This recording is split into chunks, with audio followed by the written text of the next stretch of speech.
주님의 이름으로 여러분을 사랑합니다. 네, 감사합니다.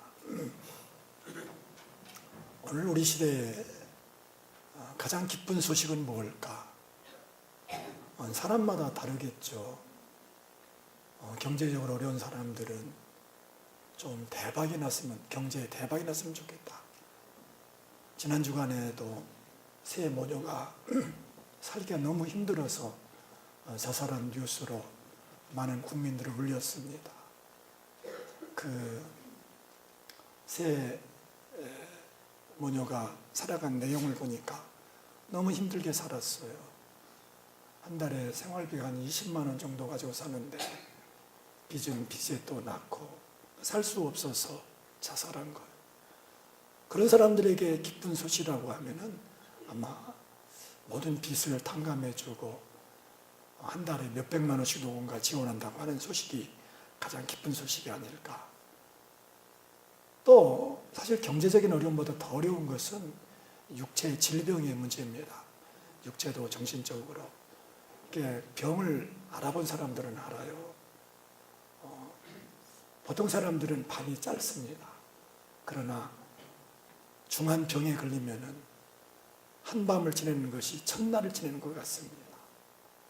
뼈를 깎는 그 고통, 내일을 알 수 없는 기약 없는 시간부 인생, 그들에게 있어서 기쁜 소식은 그 병이 아주 저렴하게 치료될 수 있다고 하는 어떤 신약이 개발됐다는 그런 뉴스일 것입니다.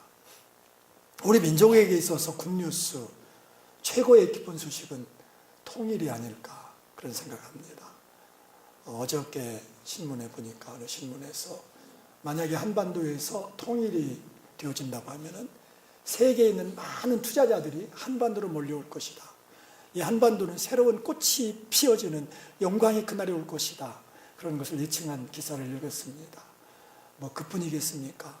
우리가 얼마 전에 이산 가족의 눈물을, 애환을 보았지만은 이제는 마음껏 그들이 좀 가족을 만나서 살아가는 그런 세상이 열리고 북한의 지하 교인들이 마음껏 주님을 찬양할 수 있고 예배할 수 있는 날이 돌아오고 우리 저와 여러분이 기차로 만주벌판을 여행할 수 있고 유러시아를 여행할 수 있는 그런 통일의 그 소식이 아마 우리 민족에게 큰 기쁜 소식이 될 것입니다. 오늘 마가복음 1장을 열으면서 이런 굿뉴스, 너무나도 벅찬 소식을 우리가 만납니다. 1장 1절에 보면은 하나님의 아들 예수 그리스도의 복음의 시작이라. 이것은 벅찬 어떤 그 감격이 묻어있는 그런 말씀입니다. 오늘 말씀은 5단어로 되어 있는데요. 하나님의 아들 예수 그리스도 복음 시작. 이 5단어로 되어진 이 말씀은 중심이 어디 있느냐면은 놀랍게도 시작에 있습니다. 시작. 우리 성경은 한글 특성상 제일 중요한 단어가 항상 우리는 뒤에 있어요. 그래서 우리말은 끝까지 들어봐야 알아요. 그런데 원래 원어나 영어 성경을 보게 되면은 이 문장을 이끌고 있는 단어는 하나님의 아들이 아니라 시작입니다. 시작. The beginning. 영어 성경 보면 the beginning. beginning은 태초에. 태초에라는 말과 똑같습니다. 그리고 그 다음에 가스펠, 복음, 그 다음에 예수, 지저스, 그리스도, 크라이스트, 그리고 Son of God, 하나님의 아들. 이 4단어로 되어 있는데 이 문장을 이끌고 있는 것은 놀랍게도 시작이라는 겁니다. 시작. 이 시작은 창세기 1장 1절에 있는 태초에 하나님이 천지를 창조하셨다. 이 창조라는 것을 의미하고 있습니다. 하나님께서 이 땅을 창조하실 때 세상이 새롭게 열렸습니다. 하나님의 영광이 임했습니다. 하늘을 지으시고 하늘에 별을 두시고 달을 두시고 태양을 두시고 이 땅에 많은 산천 초목을 만드시고 수많은 동물들을 만드시고 바다를 만드시고 바다의 물고기를 지으시고 존귀한 사람의 형상을 만들었을 때 우리 하나님께서 이 땅을 보실 때 보시기 너무 좋았다. 너무 좋았다. 보시기에 좋았다고 그렇게 찬양한 말씀이 창세기 1장에 기록되고 있습니다. 그것이 새로운 시작인 것입니다. 마치 복음의 시작, 복음은 바로 이런 새로운 세계가 열렸다는 것입니다. 이전 것이 아니라는 겁니다. 이것은 오늘 마가가 이 말씀을 기록하면서 자신이 만난 예수 그리스도, 자신이 만난 그 복음이 그의 삶을 새롭게 변화시킨 그런 감정을 담고 있습니다. 원래 이 마가는요, 아주 부유한 가정에서 태어났어요. 그의 집이 얼마나 컸던지 그 다락방이 있었는데 다락방에 120명 정도가 들어갔습니다. 그러니까 굉장히 큰 부자였죠. 근데 그 어머니가 예수님을 잘 믿었어요. 그래서 마가는 늘 예수님 곁에 살았습니다. 그러나 예수님을 곁에 살았지만은 예수님을 믿지는 못했어요. 예수님이 십자가에 못 박히기 위해서 잡혀가실 때 그 마가는 자기 자신 이렇게 표현합니다. 14장 52절에 보면은 배혼이불을 버리고 벗은 몸으로 도망하니라. 벌거벗은 몸으로 도망간 사람이 이 마가입니다. 이 마가는 어찌 보면 유약한 사람이었고 우리 주님을 믿지만은 우리 주님과는 관계없는 그런 삶을 살았습니다. 그는 늘 교회 안에 살았기 때문에 선교지도 따라갑니다. 바울과 바나바가 선교 갔을 때 자기도 따라가요. 선교지가 녹록지 않거든요. 어려우니까 도망칩니다. 혼자 도망쳐 버렸어요. 그래서 바울과 이 바나바가 심히 다투었던 것을 우리가 성경에서 볼 수 있는데 이런 사람이 마가였습니다. 그러나 그가 예수님을 정말 만난 거예요. 예수님 가슴속에 들어간 거예요. 주님이 그 안에 오셨고 그는 복음을 만난 거예요. 그는 변화가 되었습니다. 그래서 베드로에게 있어서 가장 사랑하는 제자가 이 마가고 그리고 바울 사도에게 있어서도 가장 사랑하는 제자 중에 하나가 이 마가였습니다. 바울 사도가 마지막 꼭 만나보고 싶은 사람이 이 마가였어요. 그가 순교 직전에 기록한 말씀이 디모데 후서인데 그 4장이 이렇게 말씀합니다. 누가만 나와 함께 있느니라. 내가 올 때에 마가를 데리고 오라. 그가 나의 일에 유익하니라. 마가는 옛날의 마가가 아니라는 겁니다. 그는 예수 그리스도를 만나서 새로운 삶이 시작되었고 새로운 세계가 열리는 가운데서 그는 이 벅찬 감격을 가지고 오늘 이 마가복음을 기록하고 있습니다. 이제 오늘부터 우리가 마가복음을 여행할 겁니다. 마가가 만났던 예수님 우리도 만나고 우리 가운데 새로운 세계가 열려질 수 있기를 축복합니다. 새로운 세계, The beginning, 새로운 세계가 시작된 것입니다. 그럼 그 새로운 세계가 어떻게 열렸는가? 복음 때문이라는 복음입니다. 여기 두 번째 나오는 단어가 복음인데요. 복음은 헬라어로 유앙겔리온이라고 합니다. 유앙겔리온. 유는 굿, 좋다. 안겔리온, 소식, 뉴스. 그래서 유앙겔리온은 굿뉴스, 빅뉴스, 좋은 소식이라는 겁니다. 이 말은 그 당시 사람들에게 설명할 필요가 없었습니다. 왜냐하면 다 아는 이야기였습니다. 복음하면 복음이 무언가를 그들은 다 알고 있었습니다. 우리나라 사람들에게 보릿고개 하면 설명할 필요가 없습니다. 다른 사람들에게 복음 보릿고개 하면 많이 설명을 해야 돼요. 그러나 우리 민족 정서상 보릿고개 하면 다 압니다. 그것이 얼마나 아픔이 있고 얼마나 민족에 애절한 사연이 있었던 거 우리는 잘 알거든요. 설명할 필요가 없죠. 복음도 마찬가지입니다. 그 유대인들에게는 특별히 복음이 뭐냐면은 바벨론, 아수르, 외국의 포로로 잡혀갔던 사람들이 다시 조국으로 돌아오는 그것이 그들에게 기쁜 소식, 복음이었습니다. 이런 말씀이 많이 나오는데 이사야 40장 9절에 보면은 아름다운 소식을 시온에 전하는 자여, 아름다운 소식, 이것이 유앙겔리온, 이 복음입니다. 복음. 그 아름다운 소식을 전하는 사람이 복이 있는데 너는 높은 산에 오르라. 아름다운 소식을 예루살렘에 전하는 자여, 너는 힘써 소리를 높이라. 두려워하지 말고 소리를 높이 유다의 성읍들에게 이르기를 너희 하나님을 보라. 이제 해방되었다는 거예요. 이제 하나님의 자녀들이 고토로 조국으로 돌아온다는 소식이 바로 복음이었습니다. 그 당시는 로마 시대입니다. 로마 시대에 살고 있는 모든 사람들은 이 복음이 무엇인가를 그들은 잘 알고 있었습니다. 왜냐하면 로마 영내에 있는 많은 곳곳마다 비석이 있었는데 그 비석에는 무엇이 쓰여져 있었느냐 하면은 가이사 아구스토를 통해서 복음의 시대가 열렸다. 그렇게 그들은 설명을 했습니다. 이런 글귀가 비석에 나타납니다. 로마 황제 가이사 아구스도는 신이 보낸 구세주이다. 그가 태어남이 복음이다. 왜냐하면 가이사가 이 세상에서 전쟁을 끝내주고 평화를 가져오고 이 세상의 질서를 확립시켰기 때문이다. 그래서 그들은 로마 시대에서는 신의 아들 가이사 아구스도가 복음의 시작이다. 그렇게 고백했고 그렇게 믿게 했습니다. 그러나 마가는 그것이 아니었습니다. 이 말씀을 그대로 돌려서 우리에게 평화를 주고 우리에게 새 시대를 열어주는 것은 어떤 가이사 아구스도가 아니라 로마의 황제가 아니라 바로 복음, 예수 그리스도가 복음인 것을 그는 담대하게 선포하고 있습니다. 그는 그의 간증이었습니다. 신앙의 고백이었습니다. 어떻게 해서 이 복음이 왔습니까? 복음의 내용은 예수입니다. 예수. 그럼 예수, 세 번째 나오는 단어가 예수인데 예수의 뜻이 무엇입니까? 제 이름의 뜻은 못지자, 물 흐르는 자, 웅장할 웅, 못에서 물이 웅장하게 흘러간다. 물이 계속 흘러간다.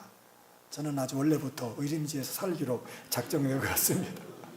제 이름을 보면 어떻게 부모님이 저를 알고, 원래 제 이름은 고모가 지어줬다고 그래요. 고모가 한학자였었는데 어떻게 내 미래를 알고 그렇게 지어줬는가 놀랄 때가 있습니다. 여러분 다 이름이 뜻이 있습니다. 이름의 의미가 있습니다. 예수님의 이름의 뜻은 무엇입니까? 마태복음 1장 21절에 보면은 천사가 이름을 지어줬는데 아들을 낳으리니 이름을 예수라 하라. 이는 그가 자기 백성을 그들의 죄에서 구원할 자이심이라. 예수님은 구원자, 세이비어, 구원자라는 거예요. 예수님만이 우리 죄를 구원하실 분이라는 겁니다. 예수님 우리를 구원하기 위해서 오셨다는 겁니다. 그런데 예수의 이름 옆에는 뭐가 붙어 있습니까? 네 번째 나온 단어가 그리스도입니다. 그리스도는 예수님의 직임을 말씀해 줘요. 예수님이 누군가를 설명해 주는 거예요. 저는 지연웅 목사입니다. 목사라는 것은 제가 누군가를 설명해 줍니다. 박근혜 대통령이 박근혜 씨의 직임입니다. 그는 대통령직을 수행하는 사람이라는 겁니다. 이순신 장군 이순신은 장군이라는 겁니다. 예수 그리스도라는 것은 예수님이 그리스도의 직임을 가지고 있다는 겁니다. 그럼 그리스도가 무엇입니까? 기름 부음 받은 자다. 히브리어는 메시아라고 합니다. 헬라어로는 그리스도요. 히브리어는 메시아인데 그 뜻은 기름 부음 받은 자입니다. 그러면 기름 부음 받은 자인데 이 삼직이 있어서 세 가지가 있어서 그리스도가 됩니다. 첫 번째로 그리스도는 대제사장의 기름을 부음받습니다. 두 번째로는 선지자의 기름을 부음받습니다. 세 번째로는 왕의 기름을 받습니다. 바로 예수님이 그리스도요, 예수님이 메시아라고 하는 것은 예수님은 대제사장이요, 예수님은 선지자요, 예수님은 만왕의 왕이라는 그런 뜻입니다. 그렇습니다. 예수님은 대제사장이십니다. 히브리서 3장 1절에 보면 그러므로 함께 하늘의 부르심을 받은 거룩한 형제들아 우리가 믿는 도리의 사도이시며 대제사장이신 예수를 깊이 생각하라. 예수님은 대제사장이십니다. 제사장이 누구십니까?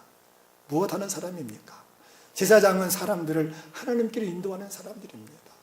누가 하나님께 인도할 사람이 누가 있습니까? 예수 그리스도십니다.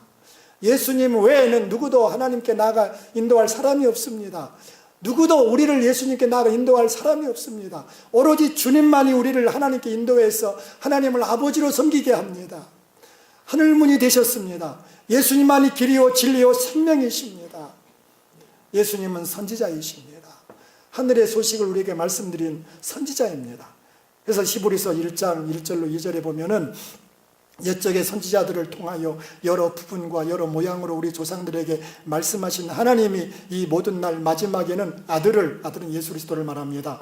아들을 통하여 우리에게 말씀하셨으니 예수 그리스도는 하늘의 소식을 우리에게 들려주신 선지자라는 것입니다. 뿐만 아니라 예수님은 만왕의 왕이십니다. 가이사가 만왕의 왕이 아니라 우리 예수 그리스도가 만왕의 왕이십니다. 요한계시록 19장 16절에 그 옷과 그 다리에 이름 쓴 것이 있으니 만왕의 왕이요 만주의 주라. 하였더라. 예수 그리스도를 만난 사람들은 예수 그리스도가 대제사장이에요. 선지자예요. 만왕의 왕이신 그분이 바로 전능하신 하나님이신 것을 만납니다. 예수 그리스도를 모신 사람들은 하나님을 모시고 사는 것입니다. 그래서 제일 맨 앞에 우리 성경에는 하나님의 아들, 다섯 번째 단어 하나님의 아들이 나옵니다. 하나님의 아들이 무슨 뜻입니까? 하나님의 아들이라는 것은 히브리어에서 아버지와 동등하다는 뜻이 있습니다. 바로 예수 그리스도가 하나님이라는 것입니다. 예수가 하나님의 나라가 이 땅에 그리스도의 나라가 이 땅에 임하게 하는 하나님이신 것을 말씀해 주고 있습니다. 그러므로 누구든지 예수를 주로 믿고 그리스도를 따르는 사람들은 새로운 세계, 신세계에서 살아가는 놀라운 그 영광으로 들어온 것을 오늘 말씀해 주고 있어요. 여러분 심령 속에 그리스도를 모셨습니까? 여러분 안에 그리스도가 계십니까? 옛사람은 지나가고 옛것은 지나가고 새로운 피조물이라고 주님 말씀해 주고 있습니다. 우리는 새로운 세계에서 복음으로 말미암아 세상 사람이 알지 못하는 그 영광스러운 하나님의 나라에서 우리는 사는 사람들입니다. 놀라운 은혜입니다. 그 무엇과 비교할 수 없는 하나님의 은혜인 것입니다. 오늘 세례 요한은 그 주님을 보았습니다. 세례 요한은요, 그 당시에 슈퍼스타였어요. 저는 우리 시대에 슈퍼스타가 있을까? 세례 요한과 견주어 볼 때 없는 것 같아요. 우리나라는, 우리 세계는 요즘은 다 각자 좋아하는 사람이 있기 때문에 뭐 그렇게 다 따르는 사람은 별로 없습니다. 제천에 트로트의 가수라고 왕이라고 하는 이미자 씨가 오게 되면 다 모일까? 안 모입니다.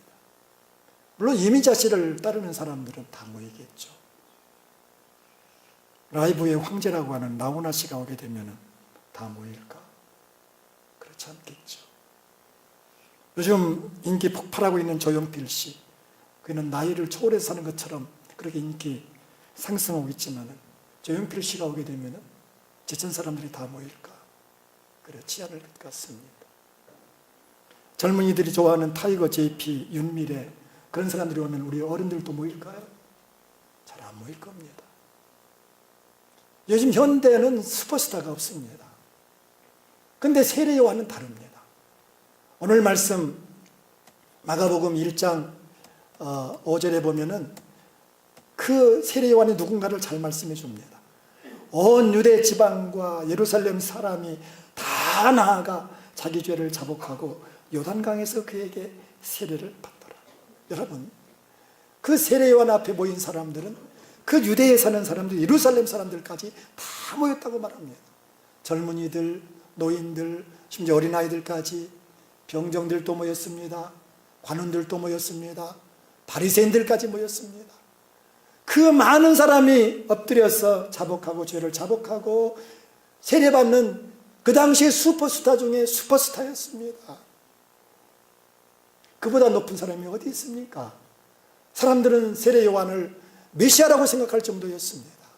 그러나 세례 요한은 자기 뒤에 있는 예수님을 보았을 때, 그 예수 그리스도를 보았을 때 그는 뭐라고 설명해 주고 있습니까? 오늘 7절에 보면은요, 그가 전파하여 이르되 나보다 능력 많으신 이가 내 뒤에 오시나니 나는 굽혀 그의 신발끈을 풀기도 감당치 못하겠노라. 자기는 슈퍼스타가 아니라는 것입니다. 우리 주님 앞에 설 때에, 우리 주님 바라볼 때에, 우리 주님과 비교할 때에 자기는 신발끈을 풀기도 감당하지 못할 미약한 존재인 것을 그는 말씀해 주고 있습니다. 우리 안에 계신 주님은 위대하신 제사장이십니다. 그분은 선지자요, 그분은 만왕의 왕이십니다. 그분은 하나님이십니다. 그분은 모든 사람이 만나야 할 분입니다. 세상 모든 사람들에게 필요한 분이십니다. 사람은요, 참 고독한 존재 같아요. 혼자 태어나서 혼자 떠나는 것이 인간입니다. 태어나서 부모를 만나고 형제를 만나고 친구를 만나고 이웃을 만나고 취미를 만나고 예술을 만나고 학문을 만나고 돈을 만나고 많은 것을 만나지만 결국은 다 두고 떠나는 것이 인간입니다. 부모도 떠납니다. 친구도 떠날 때가 있습니다. 내 사랑하는 자식들도 떠날 때가 있습니다. 나와 영원히 함께 할 분이 누가 있습니까? 오로지 예수 그리스도 그분뿐입니다. 예수님은 나와 함께 하시는 분이십니다. 나를 버리지 않는 분이십니다. 내가 사망이 없지만 굴죄를 할지라도 거기에 주님이 동행하시고 저 천국에 갈 때까지 주님은 인도하시는 우리의 목자이십니다. 누가 예수님 필요 없는 사람 누가 있습니까? 세상의 모든 사람들은 예수님을 만나야 됩니다. 모든 사람들은 죽음을 지니고 살아갑니다. 어저께 어느 분이 그래요. 목사님, 저는 날 받아놓은 것 같아요. 저는 날 받아놓은 것 같아요. 그 말씀을 듣는데 가슴이 찡하더라고요. 내일을 기약하실 수 없는 거예요. 근데 어찌 그분만 그렇겠습니까? 세상의 모든 사람들은 나를 받아 있습니다. 태어난 날이 있고 우리는 떠날 날이 있습니다. 누가 죽음을 이길 사람 어디 있습니까? 그러나 죽음을 이길 분, 죽음을 이기게 하시는 분, 죽어도 살게 하시는 분, 그분은 예수 그리스도 뿐이십니다. 나는 부활이요 생명이라고 말씀하신 예수 그리스도, 그리스도를 믿어야 내 사망이 해결되어지고 내 죽음의 문제가 해결되어집니다. 누가 제일 문제를 해결할 수 있습니까? 사람들은 그래요. 사람들에게 지은 죄는 생각하지만 하나님께 지은 죄는 생각하지도 않습니다. 하나님께 지은 죄가 더 큰 죄예요. 우리는 하나님 앞에 나가기 때문에 그렇습니다. 죄의 삭은 사망이라고 했습니다. 죄는 영원한 심판을 가져옵니다. 죄는 영원히 하나님과 분리시키는 것입니다. 그 죄를 누가 용서합니까? 예수님 외에는 없습니다.